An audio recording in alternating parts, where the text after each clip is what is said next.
아멘. 오늘 말씀의 제목은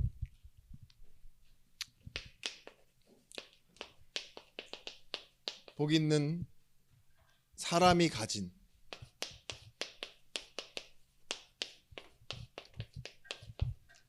참된 양심입니다.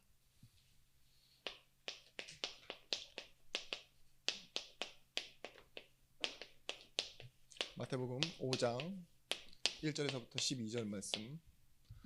5장 1절에서부터 12절의 말씀은 팔복에 대해서 얘기하고 있어요.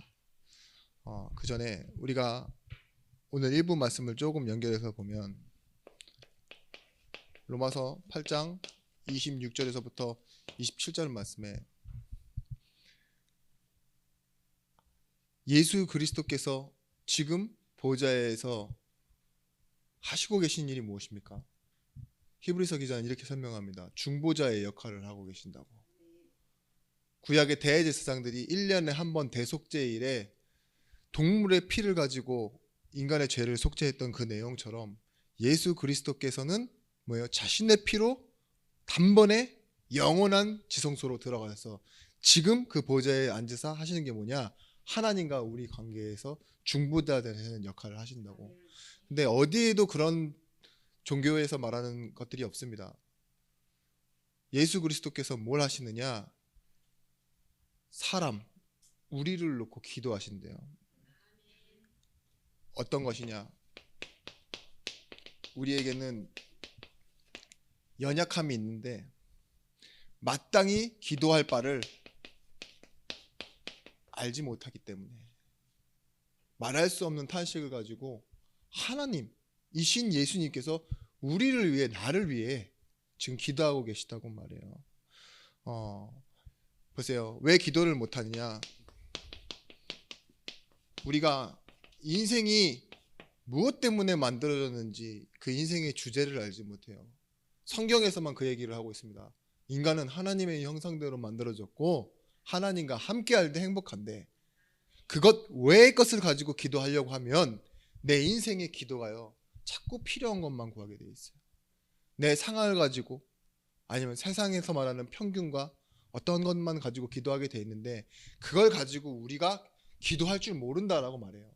그래서 예수님께서 우리 가운데 무엇으로 역사하시느냐, 성령으로 역사하실 때 우리가 인생의 주제를 찾도록 지금 하나님께서 기도하고 계십니다. 그리고 하나님에 대한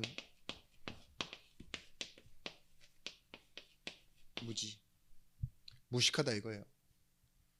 우리에게 말씀이 없으면 하나님이 하나님 자신을 알리시는 말씀이 없으면 뭐예요? 우리는 하나님을 우리 식대로 믿어요. 착각하고. 그래서 예수께서는 성령을 통해서 뭐 하느냐? 예배하는 자들에게 하나님이 누구신지 알도록 기도하고 계십니다. 여러분 하나님이 누구신지를 모른다는 건 결국은 하나님이 무엇을 하려고 하시는지를 모른다는 말과 같아요. 이스라엘 백성들이 얼마나 무지했느냐? 분명히 자기네들이 계속 속국당하고 포로되고 어려움 당하는데 언약의 말씀을 놓쳐가지고 자기네들이 실패한다라고 착각을 했어요. 그래 보이죠? 표면상으로는. 그러니까 뭐 하느냐? 또 예수님 오신 로마 시대를 보면은 말씀 외우고 그것을 잘 외워서 잘 가르치고 자기네들끼리 나누고 이러면서요 착각해요. 내가 잘하고 있다. 그래서 복 받을 거다. 그 포로되고 속국된 상황 속에서도 뭐예요? 나는 말씀 듣고 읽고 막 외우니까 나는 복 받을 사람이다. 나는 너희와는 다른 사람이다. 그게 바리새인 서기관들이 아니었습니까? 여러분 그러다 보니 이들의 기쁨이 어디 있는 줄 아세요? 율법 싸움 하는데 기쁨을 느껴요. 오히려 모르던 거 날아가는데 막 기쁨을 느끼고 뭔가 사람과 싸워서 내가 좀 더 점수를 많이 얻고 포인트를 많이 얻어서 순위가 올라가면 그런 기뻐지는 그런 계급적인 결국은 뭘 모르냐? 공로사상은 믿지만 하나님의 은혜는 절대 상관이 없는. 여러분 우리도 이럴 수 있어요. 하나님을 모르는 나, 인생을 모르는 나는 당연히 하나님에 대한 말씀을 모릅니다. 그래서 여러분 돌아가는 상황이 아무리 혼란스러워도 여러분 최선이 무엇인지를 아셔야 돼요. 내가 정말 답답한 일이 많이 생기고 내가 그 일을 해결할 수 없는 무능 속에 있고 연약함에 있을 때 여러분들이 하셔야 될 건 하나입니다. 예배. 왜 예배느냐? 하나님이요, 그 속에서 나를 찾도록, 그 속에서 하나님이 누구신지를 알도록 하시는 방법이 예배이기 때문이에요. 만약에 이 두 가지가 찾아지지 않은 사람에게 좋은 일이 생기는 건요, 축복이 아니라 저주입니다. 오히려 가치 편승이라고 하죠. 편승의 뜻이 뭐냐? 어차피 저쪽으로 가면 나 좀 태워줘요 이거예요. 공짜로 타고 가잖아요. 그런 걸 보고 편승한다 그래요. 근데 가치 편승이 뭐냐? 좋은 일이 생기면 이것도 나한테 좋은 일 아니야? 무조건 좋은 일이야 이렇게 생각하는 거예요. 돈 생기면 좋은 일이라고 생각하고, 자녀가 잘 되면 좋은 일이라고 생각하고, 그죠? 안 되는 것보다는 잘 되는 일이 낫지라고 생각하는 거. 근데 이거 두 개가 흐려지면 흐려질수록 그게 오히려 더 큰 문제가 됩니다. 그 좋은 직장에 가서 직장이 수익금을 많이 내요. 그럼 어떻게 돼요? 내 월급도 올라가죠. 예. 그런 것처럼 교회를 그렇게 생각하는 거예요.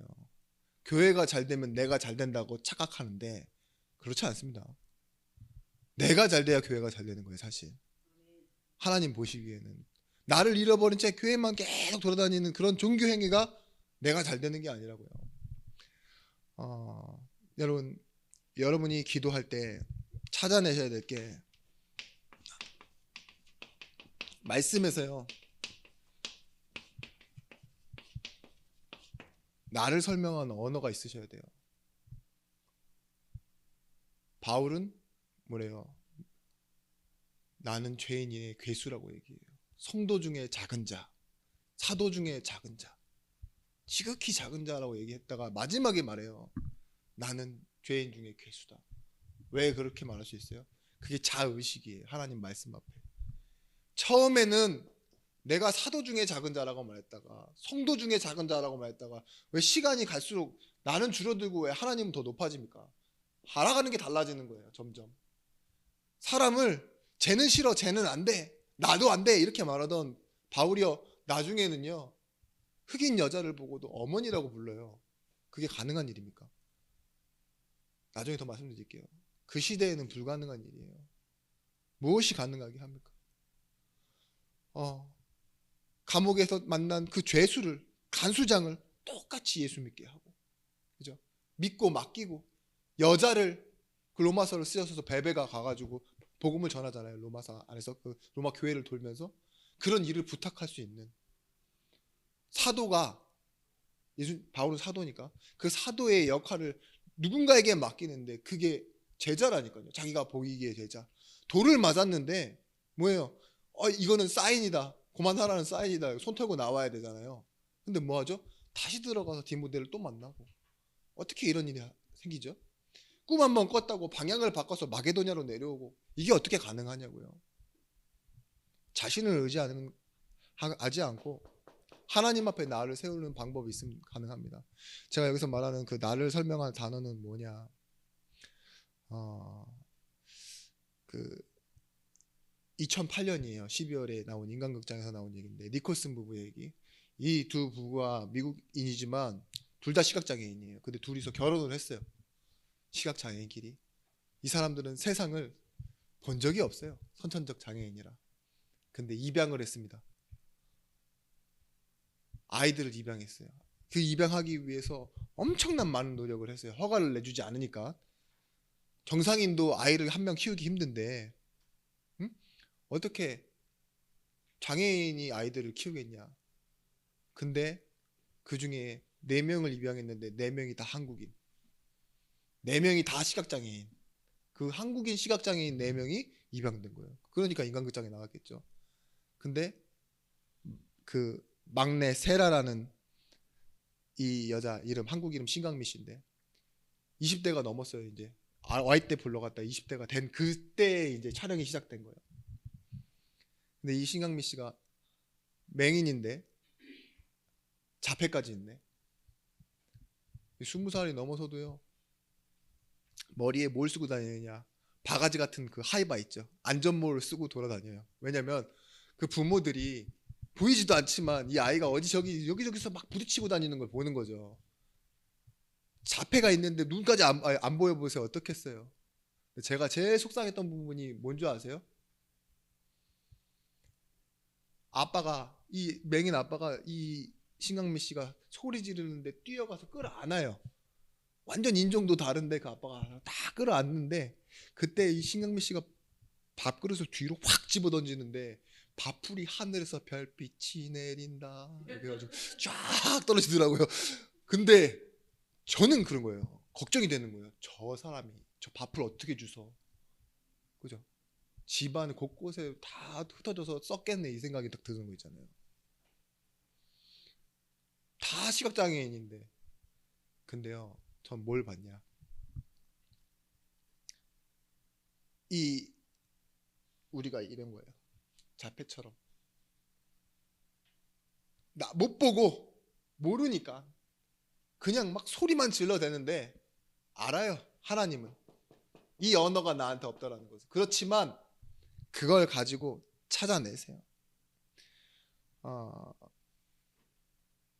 우리의 언어가 나를 표현하지 못하고 우리의 기도가 하나님이 누구신지를 말하지 못한다 할지라도 하나님이 나를 찾아내세요. 그게 기도입니다.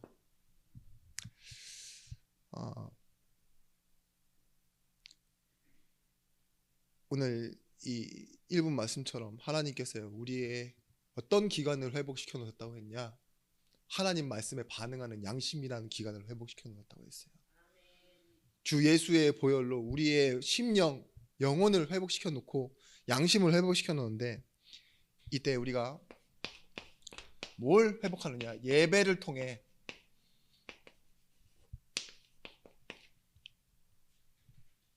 회복돼야 될 감각이 있습니다.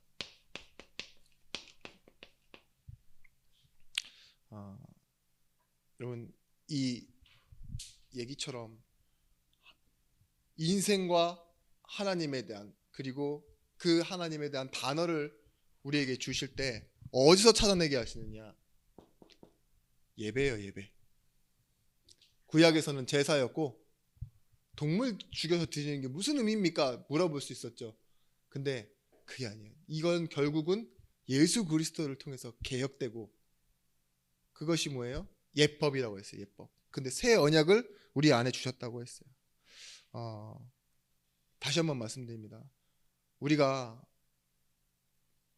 언어를 모르면 약속을 할 수 없잖아요. 그죠? 언어를 모르면 약속이 되어지지 않는 것처럼 하나님이요. 우리가 아직 언어를 모르기 때문에 하나님과 하나님의 마음을 알 수가 없어요. 그래서 그 단어를 가르치시는 거예요. 하나하나씩. 가나다란마바사를 배웠는데 이제는 뭐예요? 엄마 언제 와? 몇 시야? 그럼 손가락 10개 막 이렇게 하잖아요. 그게 아니에요. 이제는 13일 뭐 13일쯤 뭐 이렇게 해가지고 오후에 우리 가자 이러면요. 그 약속을 기억할 수 있는 방식이 생겼다니까요. 그런 것처럼 하나님이요. 이제 이 예배에서 주신 이 새 언약이요. 단순히 그냥 계시와 말씀뿐만 아니라 나를 위한 말씀이라는 거. 나를 사랑해서 나에게 주신 그 하나님의 인격적인 약속이라는 걸 믿게 될 때 우리는 무엇이 나오느냐? 인생에 대한 방향을 바꿀 힘이 생기기 시작합니다. 사자고란 말 들어보셨죠? 사자가 초원에서요 엉 하잖아요. 그러면 온갖 동물들이 다 놀라서 뛰어요. 반대편으로. 그 소리가 나는 반대편으로. 근데 새끼 사자는 어떻게 해요? 엄마를 향해 뛰어요. 엄마를 찾는다니까요. 우리 엄마 저기 있구나 이러면서. 그런 것처럼 하나님의 말씀에 우리가 이제는요 인생을 찾아가는 방향이 그런 힘이 생기기 시작합니다. 오늘 양심에 대한 얘기를 조금만 더 하면 시편 16편 17절 7절의 말씀에 하나님이 말씀이 나를 훈계하신 여호와를 송축할지라 밤마다 내 양심이 나를 교훈하도다. 뭐래요? 이때는 구약 시대인데도 불구하고요. 밤에 깨어서 뭔가를 생각하는데요. 그 양심이 뭐래요? 나를 교훈한대요. 깨닫게 한대요. 시편 26편 2절 말씀에 여호와여 나를 살피시고 시험하사 내 뜻과 양심을 단련하소서. 양심이라는 기관이요, 무엇으로 인해 만들어지냐? 배워야 만들어지는 기관이에요. 그죠? 여러분 도덕, 윤리, 법 이런 것들이요 어떻게 배웠어요? 다? 여러분 양심이 왜 생겼어요? 옳은 말을 들었는데 그게 내 마음에 들어서 박혀 있으니까 혼자 있어도 가끔씩 찌끔찌끔 하는 거, 하지 말랬는데 이러면서 가책을 느끼는 거 있죠. 내가 내 스스로 가책 느끼는 거, 그걸 보고 양심이라는 기관이라고 하지 않습니까? 감각기관입니다. 신약에서 그 가늠 많은 여인이 현장에서 붙들렸는데 사람들이 다 돌을 집어 들었다가 다 내려놓는 순간이 있었어요. 그게 언제냐? 예수님이 말씀하실 때예요. 그들이 이 말씀을 듣고 양심의 가책을 느껴 어른으로 시작하여 젊은이까지 하나씩 하나씩 나가고 오직 예수와 그 가운데 섰는 여자만 남았더라. 왜 그랬을까요? 양심이란 것이 그런 거예요. 사람을 죽이려고 들었던 돌도 왜 내려놓을 수 있어요? 예수님의 말씀에. 그죠? 그 말씀이 결국은 뭐라고 했냐? 정확한 내용은 나와 있지 않습니다. 예수님이 분명히 땅바닥에 글을 썼다 그랬으니까. 근데 그게 뭐냐? 내 자신이 누군지를 확인하게, 말씀이 뭐라고 했는지를 확인하게 하는 거예요. 그죠? 여러분, 우리가 어떤 감각이냐? 말씀을 들어야지만 이 우상이 얼마나 심각한 인생의 문제인지를 알게 돼요.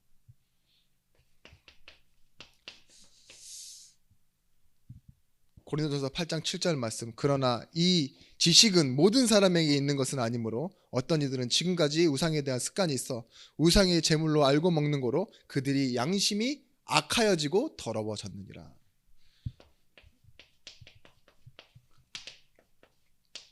고린도전서 8장 7절 말씀에 양심이요, 우상 숭배하는 사람은 더러워지고 악하여졌대요. 그래서 그걸 씻어내는 게 뭐예요? 예배라니까요. 우리가 지금 우상 숭배 우리 안 합니까? 구약에만 했던 거예요. 저는 석가에게 절 안 해요. 뭐 그런 거 절하는 거 마음 없어요. 아니요. 지금 아이돌이란 말이 우상이에요. 내 자신이 우상이고, 내 자녀가 우상이고, 돈이 우상이고, 내 하는 일이 우상입니다. 근데 디모데전서 4장 2절 말씀에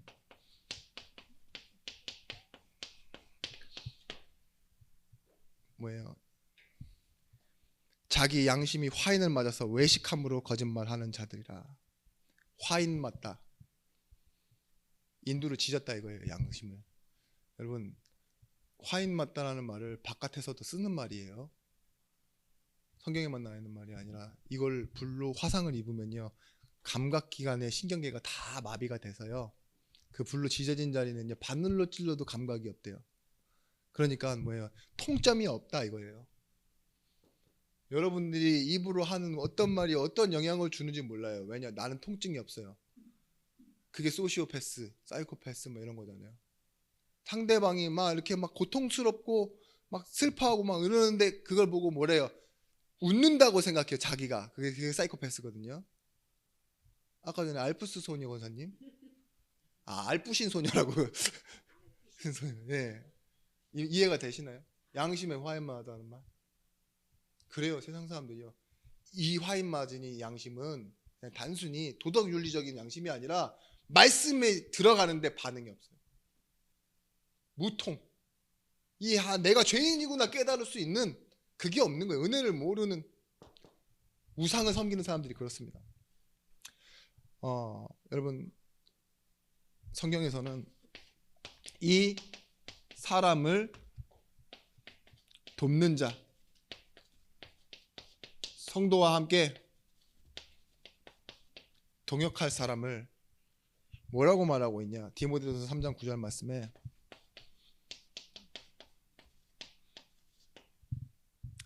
유일하게 자격으로 말해요.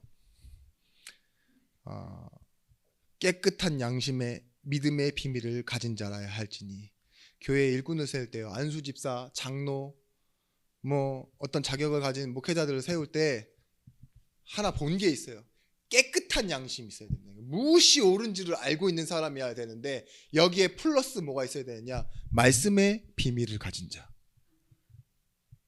비밀이라는 말은 뭐예요? 자기만 알고 있는 단어가 있어야 돼요. 진짜 기도 제목을 가진 자 있죠. 하나님과 관계 속에서 주어진 자신에 대한 기도 제목. 그래서 여러분, 우리가 신앙생활이 진짜 나를 살리는 신앙생활과 사람을 살리는 신앙생활이 언제부터 본격적으로 되어야 된다고 저는 보느냐, 내 인생의 이 영적인 이런 팀들이 양심이 활발히 살아서 움직일 때 있죠. 긴가민가 하는 회색지대 속에 있는 선택 말고, 아, 이건 확실해, 이거 해야 돼, 그죠? 진실하게 이것만, 복잡하게 생각하면서 오직 예배해야 돼, 내지는 뭐예요? 기도해야 돼, 이건 답을 주셔야 돼, 하나님 앞에 맡기는 그런 양심들이 딱 분명하고 선명할 때요, 여러분, 신앙생활이요 굉장히 재밌고 힘이 있어집니다. 사람을 살리는 말도 막 두런두런 막 원인 결과 과학적이고 지식적이고 막 이런 게 필요 없어요. 말씀 따라가는 게 되는 거예요. 그래서 여러분, 오늘 말씀에 이 팔복에 대해서 얘기했습니다. 그것이 무엇이냐?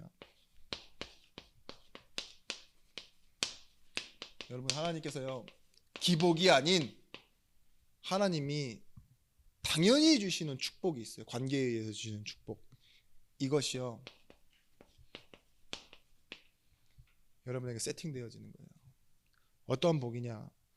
간단히 말하겠습니다. 심령이 가난한 자 복이 있나니. 이 심령이 가난하다는 말은 세상의 위로를 받지 못할 사람, 그리고 세상에 주는 위로가 필요 없는 사람, 그런 사람이에요. 다른 사람들은 또 어떻게 살고 있냐? 허황으로 살고 욕심으로 살고 또 뭔가 다른 사람이랑 다른 삶을 살려고 하는데, 바리새인 서기관이요. 근데요, 거기에 따라가지 않고 자신의 능력으로 자신의 형편을 바꿀 수 없음을 아는 자, 가난한 사람이에요. 그 사람이 내 능력으로 내 형편을 바꿔낼 수 없는 그런 상대적 가난이 아니라 절대적 가난. 이 사람이 할 수 있는 게 뭐냐? 오직 할 수 있는 사람입니다. 세상은 날 돌봐주지 못해. 하나님만이 나의 구원자 되신다. 이 사람이 복이 있다 이거예요. 여러분, 바리새인 서기관 제사장들 이런 사람들이 하나님께 기도할 때마다 나는 법을 다 지켰습니다 이렇게 기도하는데요, 마태, 세리였던 마태 있죠. 창녀보다도 못한 민족의 배신자. 이 사람은요 제자였지만 뭐라고 그래요? 부르실 때요, 주님 저는 죄인입니다. 베드로가 뭐라고 해요? 위로를 받을 수가 없어요. 예수님이 찾아오는데 나는 죄인입니다, 나를 떠나가소서 이렇게 말하잖아요. 언제는 온몸을 다 씻겨달라고 그러질 않나, 그죠? 예수님 가시면 우편에 나를 앉혀달라고 그러지 않나. 잡아가려고 하니까 그 잡으러 온 사람 귀때기를 쑥 자르던 사람이 있는데 뭐예요? 어느 순간 보니까 베드로의 마음의 양심에 나는 죄인입니다, 그죠? 근데 그게 뭐예요? 하나님 보시기에 가장 말씀이 잘 들어가는 시간표. 부탁하였어요. 이제 배와 그물을 내려놔라를 2번을 말하잖아요. 다시 찾아오셔서까지. 그리고 내 어린 양을 먹여라. 부탁하실 수 있는 시간표가 된 거예요, 베드로가. 배신은 굉장히 좋은 시간표였던 것 같습니다. 왜냐? 자신의 무능과 한계를 발견하는. 그래서 애통하는 자, 이 애통하는 자의 복은 뭐냐? 자신을 찾은 거예요. 내가 어디에 울어야 할지 그런 슬픔이 생긴 사람입니다. 하나님을 떠난 인간이 하나님을 떠나 다른 기쁨을 체험하면서 살아가는데 그건 틀린 슬픔이에요. 모세, 예레미야, 바울 세 사람의 공동적인 특징이 뭐냐? 사람을 위해 자신의 생명을 내어놔도 괜찮다고 말했던 사람들이에요. 나에게 큰 근심이 있는 것과 마음에 그치지 않는 고통이 있는 것을 내 양심이 어디서요? 성령 안에서 더불어 증명하노니 나의 형제 곧 권력의 친척을 위하여 내 자신에게 저주를 받아 그리스도에게 끊어질지라도 원하는 바로라. 내 슬픔이 뭐예요? 참 기쁨을 알기 때문에 그게 없는 자를 볼 때 애통한 거. 그죠? 진짜 슬퍼서 억울해서 애통한 게 아니라 참 기쁨을 가졌기 때문에 애통한 거. 그래서요, 온유한 자 복이 있나니, 온유한 자의 복은 뭐냐? 드디어 이게 되어지는 겁니다. 절제. 다른 말로는 뭐냐? 빌립보서에 나오는 말로는요, 양극단에 다 경험을 하죠. 비천함과 풍부함, 배부름과 배고픔, 이런 것들에 다 처해봤는데 나에겐 뭐가 있다? 일체의 비결, 자족할 수 있는 비결이 있다. 근데 이것을 보고 뭐라고 하느냐? 내게 능력 주시는 자 안에서 내가 모든 것을 다 감당할 수 있다. 내가 어디에 있기 때문에? 주 안에 있기 때문에. 내가 온유하다 이 말은요, 훈련되어졌다는 거예요. 통제할 수 있는 힘이 있다 이거예요. 힘. 막 마음대로 뛰는 것이 아니라 절제될 수 있는 힘이 있다. 그래서 뭐예요? 나는 자족하고 나는 이 힘을 진짜 힘으로 사용할 수 있다, 이렇게 말하는 거죠. 여러분, 진짜 프로는요, 뭘 가져야 프로라고 하느냐? 자격 인정이 돼야 돼요. 진짜 막 싸움 잘하는 사람 깡패입니다. 근데 국가에서 딱 이렇게 인정을 해줘요. 유단자라고. 그죠? 마찬가지예요. 내가 좋은 일을 많이 하고 돌아다닌다? 그거 다 내 의예요. 근데 하나님이 인정하시는 일이 있어요. 내 이름을 위하여. 그게 전도예요. 온유한 자. 내가 기쁘기 위해서 하는 일이 아니라 하나님의 영광을 위해서 하는 것. 그게 거룩한 축복을 세팅하는 겁니다. 의에 줄이고 목마른 자. 어떤 복이 있냐? 하나님과 관계된 의. 이것이 뭐예요? 로마서 1장 16절 17절 말씀이에요.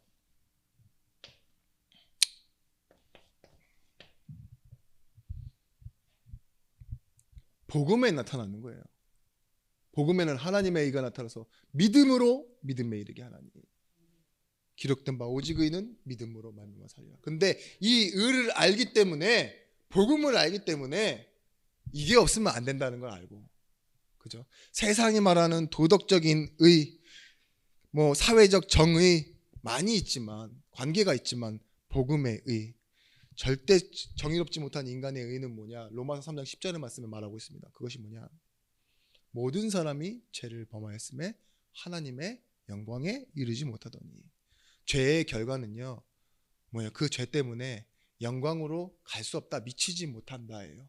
잘못된 노선으로 가고 있다 이거예요.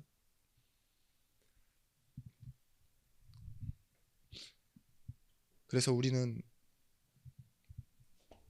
다섯 번째, 긍휼히 여기는 자 복이 있나니. 하나님이 우리를 그렇게 사랑하였는데 보답과 조건이 없이도 일할 수 있는 게 어떤 사람이겠습니까? 긍휼히 여긴다는 건 보답과 어떠한 돌아오는 대가를 기대하지 않고 할 수 있는 게 긍휼이에요. 그럴 사람 있어요? 있어요. 접니다. 포기했어요. 잘 안 돌아오더라고요. 근데 그걸 보고 은혜라고 해요. 은혜의식. 마땅한 상응하는 대가를 주지 않는데도 이 일을 계속해야 돼요. 그게 언제죠? 부모가 자녀를 사랑할 때. 그죠? 교도소에 가 있어도, 면회를 가면서도 기쁜 마음, 슬픈 마음, 그런 마음을 가지고도 계속 찾아가는 이유가 뭘까요? 자식이니까. 그게 긍휼한 마음 아닙니까? 보답과 조건 없이 일할 수 있어요. 언제? 내가 누구인지를 알 때, 하나님이 누구신지를 알 때. 그게 우리의 전도입니다. 그래서 마음이 청결한 자,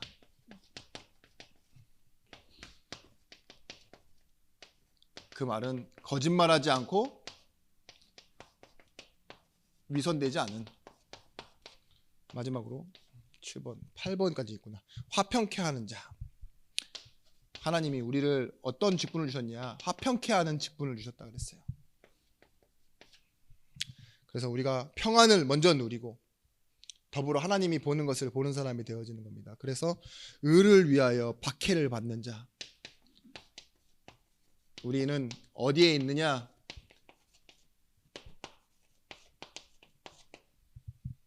하나님께 소속되어 하나님과 함께하는 사람입니다. 그리스도인의 정의, 내가 믿는다 해서 그리스도인이 아니에요. 그리스도인의 정의는 뭐냐? 하나님의 성령이 내 안에, 그리고 우리는 그리스도 안에 속하여진 자 뜻입니다. 그래서 우리는 잘 되는 일 가운데서도 박해를 받을 수 있습니다. 왜냐? 그리스도와 함께하기 때문입니다. 여러분, 갈라디아 5장 22절에서부터 23절 말씀에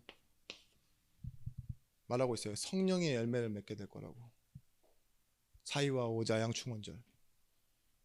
이 성령의 9가지 열매를 어떻게 맺죠? 성령께서 맺으시는 거예요. 우리의 열매가 아닙니다. 사랑과 희락과 화평과 온유와 자비와 양선, 이 모든 것들이 뭐예요? 우리가 받는 혜택처럼 보지만 분명히 말하고 있어요. 성령의 열매. 성령께서 맺으시는 그 열매를 맺고, 이제 여러분 망대를 세워서 뭐 하셔야 되느냐? 하나님 말도록 하나님의 음성을 전달하는 거예요. 여러분이 양심이라는 감각기관이 살아있으면요, 여러분 그 때를 알게 됩니다. 내가 언제 복음을 전해야 되는지를 알아요. 하나님의 음성이 어디에 자리 잡아야 되는지 안다고요. 그러니까 쓸데없는 말을 좀 덜 하게 됩니다. 그래서 어렵지만 필요한 말을 하게 됩니다. 그러기 위해서 먼저 필요한 게 뭐냐? 여러분 인생에 망대예요, 망대. 이 망대의 개념이 무엇이냐? 여러분에게 가장 가치 있는 것, 이것이 우선순위가 돼야 돼요. 뭐 시간도 그렇고 밥 먹는 것도 똑같고 자는 것도 똑같고 다 똑같습니다. 근데 우리가 예수 믿는다라는 걸 단순히 예배에 참석하는 것으로만 연결시키면 안 돼요. 하나님이요, 우리와 함께 즐거워하세요. 그게 예배입니다. 하나님이, 여러분이 이 자리에 있는 건 하나님 함께 기뻐하신다니까요. 이 자리에 함께 계시기 때문에. 그리고 우리에게 이것을 통해서 말씀하시며 하나님이 우리를 실제로 축복하시는 시간이라고 믿어야 돼요. 하나님이 어떤 하나님입니까? 나를 사랑하시기 때문에 하나님이 이 나를 통해서 위로하신다니까요. 힘이 빠졌다 그러면 진짜 집에 계시면 안 돼요. 오히려 더 몸이 아프다 그래도 집에 계시면 안 돼. 하나님이 위로를 하세요. 무엇으로? 내가 깨달을 수 없지만 하나님 지혜의 영이라고 했어요. 성령. 나에게 내가 경험해서 아는 최고가 아니라 생각과 마음에 심으시겠다고 했다니까요. 내가 경험하지 않고 아직 해보지 못한 일들을 믿게 하시고 바라보게 하세요. 갈렙이 바라봤던 그곳. 이야, 이거 몇 년을 걸어서 40년을 여호수아랑 나랑 둘밖에 안 들어왔는데 하필이면은 내가 가질 땅이, 와, 저 아무도 안 가지려고 제비뽑기하는 저 땅이네. 집어치고 싶다 이랬을까요? 아니에요. 그날에 내게 말씀하신 이 산지를 내게 주옵소서. 믿음으로 구할 수 있게 된다니까요. 청년들은 꿈을 꾸고 장래일을 말하고 뭐 한다 그랬어요. 성령 충만이 그런 거라고 했잖아요.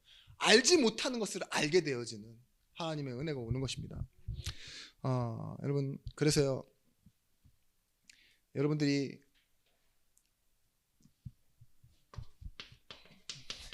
참된 필요,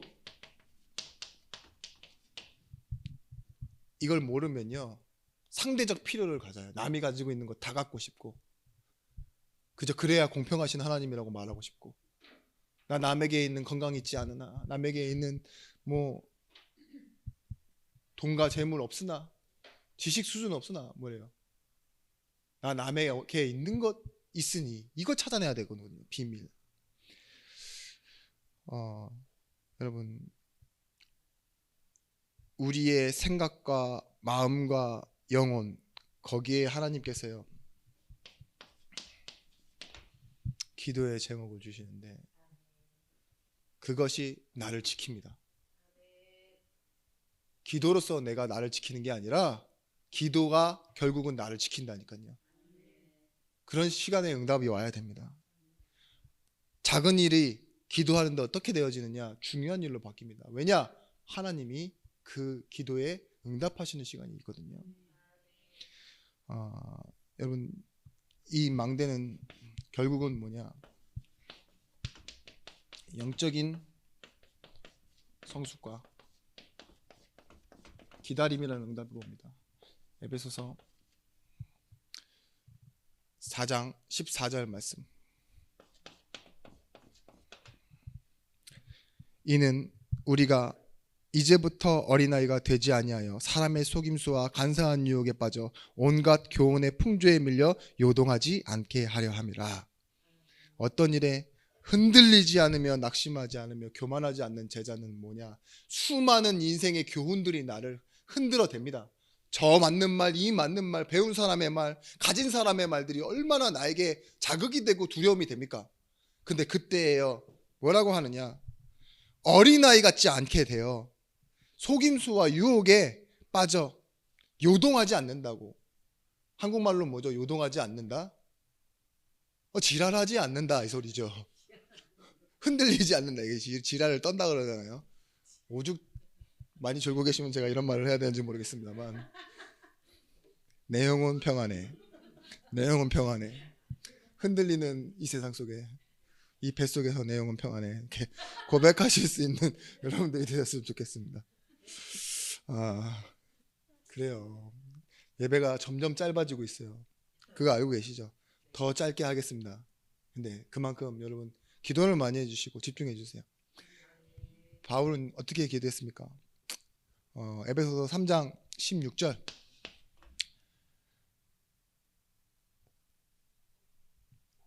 그의 영광의 풍성함을 따라 성령으로 말미암아 너희 속사람을 능력으로 강건하게 하시오며. 뭐세요? 성령으로 말미암아 뭐래요? 속사람을 능력으로 강건하게 하신대요. 하나님의 성령이 하시는 일이 뭐라고요? 우리의 속, 영혼, 내적인 양심을 건강하게 만들어 주신다고요. 3장 17절 말씀에 적어 놓겠습니다. 19절 말씀에 믿음으로 말미암아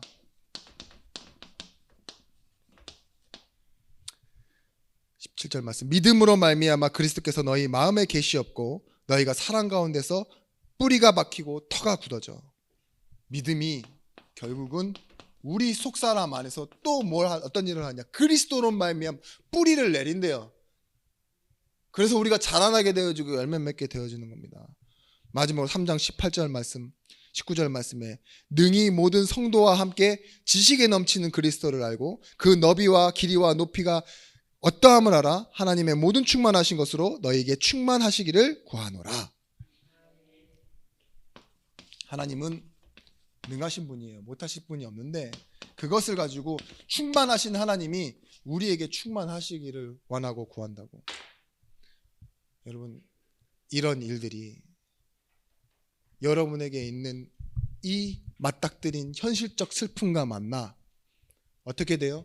결과적으로는 사람을 살리는, 여러분 이 망대 하나님의 음성을 듣는 사람 그리고 복을 가진 사람이 가진 참된 양심은요, 내 주변에 지나가는 일에 어려움을 겪고 있는 문제, 사람, 교회에 대해서 방관자가 되지 않습니다. 주 포인트는 그거예요. 내가 왜 양심을 속이고 지나가고 내 편한 쪽으로 계속 가려고 하느냐? 여러분 몰라서 그래요. 이제 어떻게 하시면 되느냐? 방관자가 되지 마시고 하나님이 원하시는 것을 보고 붙잡는 자 되시기 바랍니다. 주님, 내가 여기 있사오니 나를 보내소서라고 말할 수 있는. 우리 권사님 미국에 가셔서도 메시지를 더 깊이 들으셔야 돼요. 어차피 말도 잘 안 통하실 거니까 제가 한국말 잘 해드리겠습니다. 그래서 꾸준히 들으시고 녹취한 거를 아니다, 거기까지는 안 하겠습니다. 우리 같이 그래서 권사님을 놓고도 기도하는 그런 예배, 기도의 캠프의 시간을 우리가 이제 시간표 속으로 들어갑니다. 우리 권사님 다녀오시는 그 시간에는 우리 교회가 배가로 부흥에 대해 있을 줄을, 그렇게 기도를 계속 하실 줄을 저는 바랍니다. 안 될 수도 있죠. 뭐 기도하겠습니다. 하나님 감사합니다.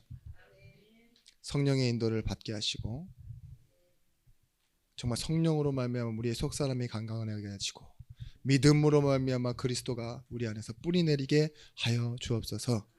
세상 일을 지나치는 것이 아니라 복음으로 붙잡는 증인들이 되어지길 원합니다. 이제는 만왕의 왕이 되신 예수 그리스도의 크신 은혜와 독생자를 주신 하나님의 사랑과 성령 하나님의 감화감동 내주로 충만 교통하심의 은총이 말씀 가지고 가는 우리의 모든 현장 위에 관계된 모든 사람과 일 위에 이제로부터 영원토록 함께 있을지어다. 아멘.